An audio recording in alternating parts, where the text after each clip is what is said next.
era da informação digital, o acesso à internet e a leitura de livros dividem gostos e opiniões. No Repórter PUC de hoje, vamos falar do índice de leitura dos brasileiros. Será que estamos lendo muito ou pouco?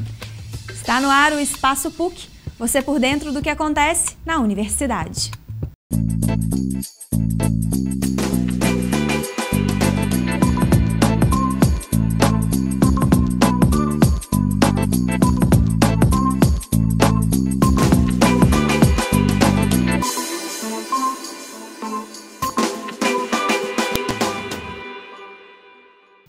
Olá, boa tarde. Já dizia Monteiro Lobato, um país se faz com homens e livros. Mas será que essa frase caracteriza o Brasil nos dias atuais? De acordo com a terceira edição da pesquisa Retratos da Leitura no Brasil, o brasileiro lê em média 2 livros a cada 3 meses. E os dados revelam uma queda no número de leitores no país. Em 2007, cerca de 95 milhões de brasileiros tinham o hábito de ler. 4 anos depois, esse número caiu para 88 milhões, o que representa uma diminuição considerável no universo de leitores. Por outro lado, o número de brasileiros que costumam assistir televisão nas horas de lazer subiu quase 10% nos últimos 6 anos. E quando o assunto é navegar pela internet em busca de entretenimento, o índice registrou aumento de 18% para 24%. Será que isso explica o abandono dos livros nas prateleiras, Gabi? Difícil responder a essa pergunta, Dani. O que sabemos é que a era digital revolucionou a perspectiva de leitura dos brasileiros. Eu fui às ruas saber das pessoas qual a importância do livro na atualidade e o papel desempenhado pela internet neste novo cenário, marcado pelo avanço das mídias digitais. Veja só. O que significa ler na era digital?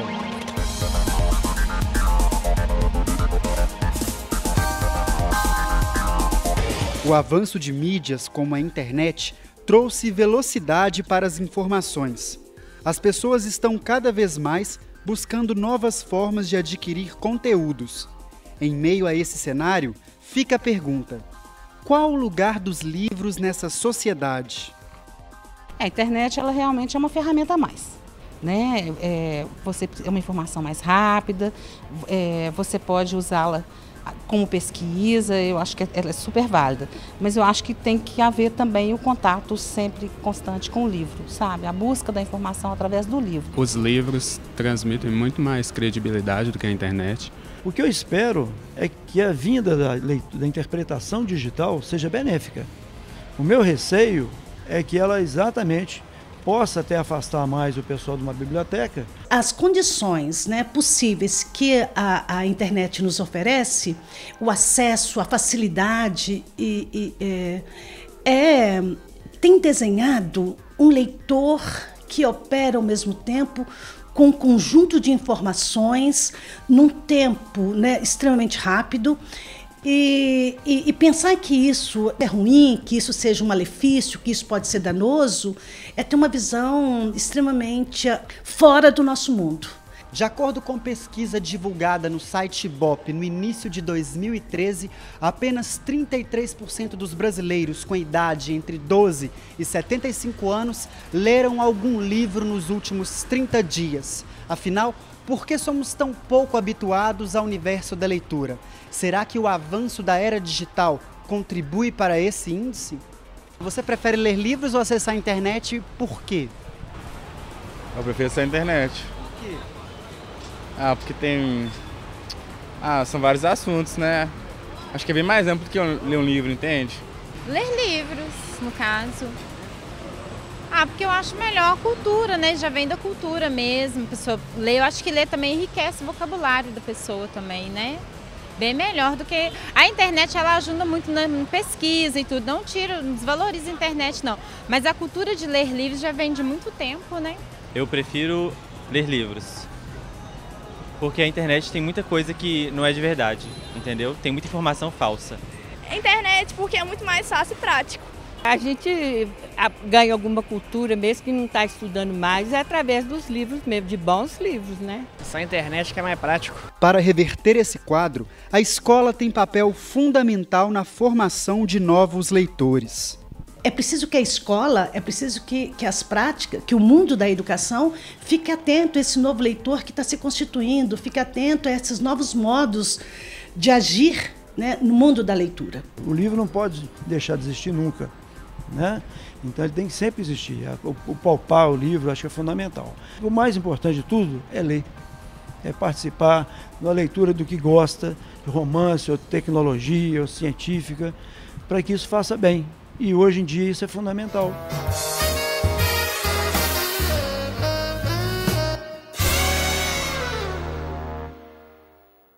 O índice de leitura dos brasileiros na era digital é o assunto do nosso bate-papo de hoje. Os convidados são o escritor e professor da PUC Minas, Jeter Neves, e a publicitária, colunista e escritora Cris Guerra. Cris, professor Jeter, bem-vindos ao Espaço PUC. Obrigada. Boa noite, pessoal. Boa noite. Professor, em primeiro lugar, eu gostaria de saber do senhor se realmente a internet e os meios digitais, elas estão duelando com os livros e se realmente elas representam uma ameaça para os livros. Eu acho que não. Nós temos que pensar na questão da leitura historicamente. Se retornarmos antes dos anos 70, quando a escola ainda não era universalizada, e é um momento em que as pessoas costumam citar como exemplo de uma época em que se lia, isso é falso, porque quem lia eram os mesmos que hoje continuam lendo livros, né? Uma certa classe média, urbana, e havia, além desse pequeno grupo, uma grande margem de brasileiros que estavam fora da leitura do livro, fora da escola. Portanto, eu acho que essa discussão ela merece ser aprofundada mais para a gente saber direito como é que essa coisa funciona. A minha resposta é: não acredito nisso. E você, Cris, enquanto produtora de conteúdo digital, acha que é possível livros e a internet conviverem de forma harmoniosa? Há espaço para os dois? Acredito que sim, né? Na verdade, eu sou produtora de conteúdo digital e também produzo conteúdo impresso, né? Eu escrevo na revista Veja e o meu livro foi editado a partir de um blog. Então, eu acho que é uma prova, né? O próprio blog e outras obras na internet provam que o livro é importante enquanto formato, né? Eu acho que existe uma mágica de passar a página, de você levar com você, e você pode ter o formato de blog ou o formato de site, que é interessante. Eu acho que tem vários aspectos nisso. Por exemplo, a internet permite que mais pessoas tenham acesso a leituras que antes não tinham, né, eram mais difíceis. O livro digital é um livro um pouco mais barato, mas ainda existe uma magia de passar a página, de levar o livro como companhia, que eu acho que não vai mudar. Acredito que não, né? Mas a gente eu estava lendo recentemente uma matéria até na Veja sobre isso, e é preocupante. A gente tem que tomar alguma atitude. Eu vejo meu filho com quase 6 anos, a facilidade que ele lida com o iPad, né? O meio digital, parece que ele foi feito para o meio digital. Então, se você não estimula esse hábito, fica complicado, né? Então, acho que existe forma das duas coisas conviverem, e eu acho que é o ideal. Mas a gente também tem que ver a internet não só como uma inimiga, mas também como uma geradora de novas oportunidades. Uma grande aliada, né? Sim, eu acredito que sim. Sim. Professor, e as pesquisas constatam que 4 escolas, a cada 10 escolas mineiras, 4 não têm biblioteca. Você acha que essa ausência de infraestrutura educacional contribui para que as pessoas enxerguem a internet como um refúgio? Também eu acho que não, sabe? Porque a gente tem que pensar o seguinte: se você não tem a biblioteca, muitos também não têm acesso a essas tecnologias, porque elas custam caro. Então são que eu vou citar, as mesmas classes médias, urbanas, né? Que tem um padrão de vida bom, que terão acesso a essas mídias. Então, tanto a biblioteca quanto o acesso a essas mídias deverão fazer parte de um processo que o governo, né, no caso das bibliotecas, isso aí cabe ao poder público, né, prover as bibliotecas de livros, e o acesso a essas tecnologias que as famílias, as classes não médias, né, ou seja, as que estão chegando, né, nesse patamar, tenham recurso para adquirir esses bens. Então, esses bens. Eu acho que a falta de um não vai empurrar necessariamente para o outro, que como é a pergunta, porque isso implica em ter recursos, né, materiais. Mas, de certa forma, essa ausência de bibliotecas, ela representa, claro, uma perda para a educação brasileira. Certamente. Mas essa perda, ela não é recente. Né? Já é uma realidade há muito Isso tempo. é uma realidade antiga. Né? Temos que pensar, por exemplo, que nas primeiras décadas do século passado, ou seja, nos anos 900, no Brasil, isso aqui, o país era um continente, né? Quer dizer, é um continente, mas aquele continente era um continente de analfabetos. Não podemos jamais esquecer isso. Então, muitas vezes, quando algumas pessoas, alguns críticos apontam que antigamente liam, sabe, porque meus pais liam, a gente tem que pensar quais pais e onde lia, porque o número de analfabetos era absurdo. Temos que lembrar que há poucas décadas antes desse período que estou mencionando, acabavam de ser libertados os escravos no Brasil. Essa multidão foi para as ruas sem lenço nem documento, né? Sem casa, sem escola, nem foi engrossar as fileiras do analfabetismo. O ensino universal no Brasil começou na década de 1970, isso foi antes de ontem em termos históricos. Né? Então, quem lia os Machados de Assis, quem lia os José de Alencar, era um grupo extremamente restrito. E essa realidade ainda persiste hoje, portanto, não é um dado novo. Né? Nos certames internacionais de leitura, o Brasil tem levado, ao contrário do futebol, tem levado assim, balaiadas, né? Perdendo, ficando em 80º lugares, né? E a leitura, não apenas a leitura de obras literárias, mas a leitura como produção de sentido. Leitura convencional. Os nossos alunos não dão conta de produzir sentido no que leem. No aspecto da literatura, propriamente dita, em particular os clássicos, porque a literatura não se resume aos clássicos, né? O desastre é muito maior. Eu ousaria dizer que o sistema de ensino brasileiro, o ensino fundamental e o médio, fracassaram nesse projeto de habilitar os nossos alunos a ler e a escrever. Comunicação e expressão, de uma forma comunicação geral. E expressão. Né? Às vezes a é comunicação grande... até no telefone é difícil. Você vê que a grande parte dos brasileiros não sabe ter uma comunicação clara ao telefone. Sabe, né? Então, os grandes problemas estão relacionados de fato à nossa comunicação. Né? Olha, eu acrescentaria a educação. Eu acrescentaria que esse fracasso não é apenas da escola e, portanto, do poder público e da própria estrutura do país. É um fracasso das famílias. As famílias que não leem, de um modo geral, os filhos também não leem. Né? Eu já ouvi em algum lugar, não me lembro onde, uma frase muito curiosa, que é: a nossa desgraça é que a televisão chegou antes da universalização do ensino, ou seja, do direito ao acesso à escola para todo mundo. Né?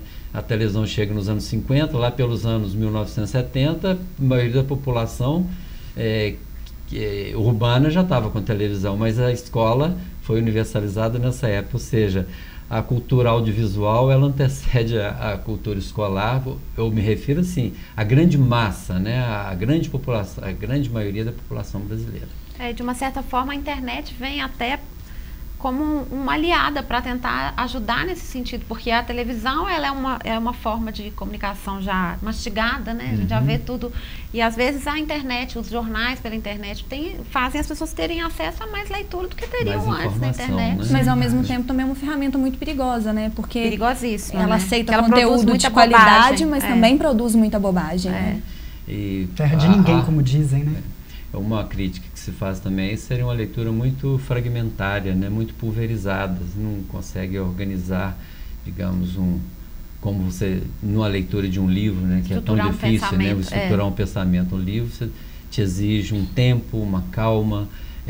Ler mobiliza muita coisa, né? Além dos aspectos cognitivos mais complexos, ela mobiliza também assim, o seu tempo, você parar, se educar para ficar, né? A leitura de um livro, seja ela através de uma plataforma, né, moderna, como essas virtuais, também como o objeto, né, esse maravilhoso fetiche de papel, né, que a gente, cheio de palavras impressas. Viajamos, né, nesses papéis. Viajamos nesses papéis. Eu acho que a questão está muito presente também, né, no tempo que a gente está vivendo, que é um tempo que a gente não tem mais tempo, é um tempo frenético, a gente está sempre correndo, então hoje, cada vez mais, é mais difícil parar para ler um livro, né? Eu gostaria de acrescentar algo mais à crítica, né, que eu levanto sobre a questão da leitura, né, que a nossa escola, podemos dizer que fracassou, é que os nossos professores, as pessoas responsáveis, em sua maioria, pelo projeto de leitura, são pessoas iletradas. Muitos professores que vão ensinar literatura não leem, não são leitores. Essa é uma coisa. A segunda coisa e quando o são, não sabe como fazê-lo. Ou seja, falta à escola estratégias didáticas que realmente convença o aluno, olha, que é realmente importante ler. Nós sabemos que ler não vai empolgar 100% da sala, mas hoje não empolga acho que nem 1%. Né? Então, infelizmente. Eu acho que a maneira como, eu digo isso por experiência própria, a maneira como os livros entraram na minha vida, muitas vezes foi como uma obrigação, uma coisa chata, e às vezes eles poderiam chegar como um prazer. E na minha casa eu percebo isso claramente. Nós éramos 5 filhos, 2 homens mais velhos e 3 mulheres. Meu pai estimulou meus irmãos a lerem e não estimulou as minhas irmãs assim, e a mim. Foi assim, a gente foi educado para casar. É muito louco isso, né? Então é quase que um ato de heroísmo. Você se interessar por livros aí não vem do seu pai, né? É muito louco. Bom, infelizmente o nosso tempo acabou. A conversa está ótima. Né? Vontade de estender. Nós temos que finalizar. Gostaria de agradecer a participação de vocês, terem aceitado o nosso convite com tanto carinho. Muito obrigada. E sempre que quiserem voltar, sintam-se à vontade. Serão muito bem-vindos. Obrigada. O Espaço PUC de hoje fica por aqui. Mas a sua participação continua valendo para as próximas edições. Mande comentários e sugestões para o e-mail espaçopuc@pucminas.br. Nós temos um novo encontro na segunda-feira. Eu, é claro, espero por você. Um bom final de semana e até lá.